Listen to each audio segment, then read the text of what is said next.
दोस्तों नमस्कार। आज हम एक ऐसे लिक्विड फर्टिलाइजर की बात करेंगे जो पौधों के लगभग सभी पोषण तत्वों की पूर्ति कर सकता है। इसकी खास बात यह है कि इसको कोई भी आसानी से बना सकता है। तो जैसे कि कार्बन, हाइड्रोजन और ऑक्सीजन, इनको तो पौधे हवा और पानी से ले लेता है। और इसके बाद हमारे मुख्य पोषक तत्व जैसे नाइट्रोजन, फास्फोरस, पोटासियम यानी कि एनपीके, और इसके अलावा जो द्वितीय पोषक तत्व हैं कैल्शियम, मैग्नीशियम और सल्फर, और इसके अलावा जो माइक्रोन्यूट्रिएंट्स होते हैं zinc, boron, copper, iron, manganese, लोहा, आयोडीन, निकल, तो ये सभी माइक्रोन्यूट्रिएंट्स। तो आप सोच रहे होंगे मैंने क्लोरीन का नाम नहीं लिया, तो क्लोरीन को भी पौधा पानी से ले लेता है। तो बाकी जो है ये 7 जो है माइक्रोन्यूट्रिएंट्स, और हमारे 6 मुख्य पोषक तत्व और द्वितीय पोषक तत्व लगभग 12 से 13 पोषक तत्वों को पौधा इस लिक्विड फर्टिलाइजर से ले सकता है। तो लगभग ये हुआ कि सभी पोषक तत्व जो हैं इस फर्टिलाइजर में मिल सकते हैं। समझते हैं कि इसे बनाना कैसे है। हम सभी गार्डनर किचन वेस्ट कंपोस्ट तो सभी लोग बनाते हैं। अब किचन वेस्ट कंपोस्ट बनाते समय आपको क्या करना है, किस तरीके से आपको बनाना है किचन वेस्ट के साथ में, दोस्तों आप ने 200 लीटर का ड्रम लेना है।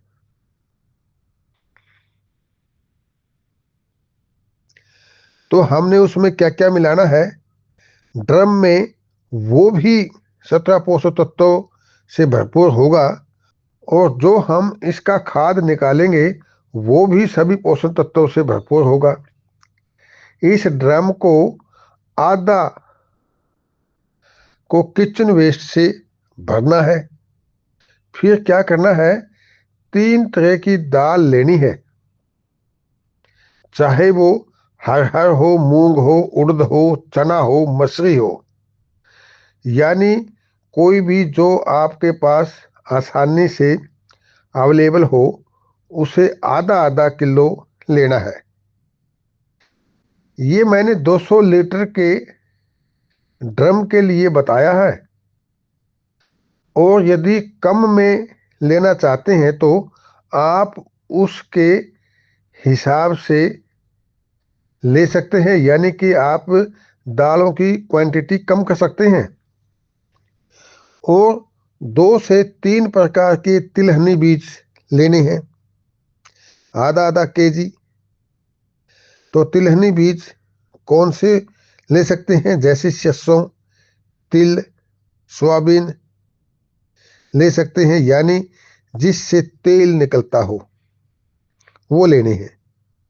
तो सभी चीज़ों को लेकर के आपको क्या करना है, 24 से 48 घंटे के अंदर किसी बैकेट में या किसी अन्य बर्तन में भिगोने हैं। उन सभी चीज़ों को एक साथ मिक्स करके और भिगो देने हैं। बाद में उस मिक्सर में ग्राइंडर करके रख लेना है, और ग्राइंड करने के बाद में आपको जो हमने किचन वेस्ट में आधा ड्रम भरा हुआ है उसमें मिला देना है, यानी कि उसमें डाल देना है। और साथ में आपको क्या क्या और करना है, अगर आपको मिल सके तो आप राख ले सकते हैं, 200 से 250 ग्राम, लकड़ी की व उपलों की। इसके बाद अंडे के छिलके अवश्य लेना है। अंडे के छिलके जितना हो सके वो नन्हा बना करके डालना है, यानी कि चून सा बना ले उसका। जो वो दाल व दलहनी मिक्सचर में पीसी थी वो भी इसी ड्रम में डालकर मिला दे, यानी आधा तो पहले डाला था, उसके बाद ये सभी डाल कर उससे ऊपर फिर किचन वेस्ट डाल देना है। जैसे ही पूरा ड्रम भर जाए उसके बाद उस ड्रम को ढक्कन से नहीं ढकना है, बल्कि या तो गोबर की खाद से आपके पास, इसके प्रयोग के बाद आपको अलग से कोई भी माइक्रो न्यूट्रिएंट अपने पौधे में नहीं डालना पड़ेगा। जिस तरीके से ये खाद बनाया है इसमें माइक्रो न्यूट्रिएंट की कोई कमी नहीं होगी।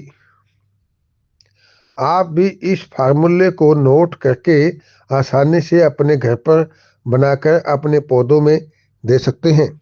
और यदि छोटे बर्तन में बनाना है तो उसी के हिसाब से यह सामान पड़ेगा। वैसे किचन वेस्ट सभी लोग बनाते हैं, लेकिन यदि आप भी इस तरीके से बनाते हैं तो, यदि कम में बनाते हैं तो कम चीज़ें जो बताई हैं वो डालनी है। जो किचन वेस्ट में पोषक तत्व हमें नहीं मिल पाते हैं, इन मिलाई हुई चीज़ों से हमें पोषक तत्व मिल जाते हैं। डोज की बात करें तो 1:10 के हिसाब से इसका किसी भी फसल पर प्रयोग कर सकते हैं। यदि नर्सरी और छोटे पौधे हैं तो उसमें आप 1:20 के रेशियो से डालना है। यदि 10 से 15 दिन के बाद डालते हैं तो पौधे की सभी प्रकार की जरूरत पूरी हो जाती है, यानी पोषक तत्व आपको अलग से किसी खाद की में डालने की आवश्यकता नहीं रहेगी। धन्यवाद।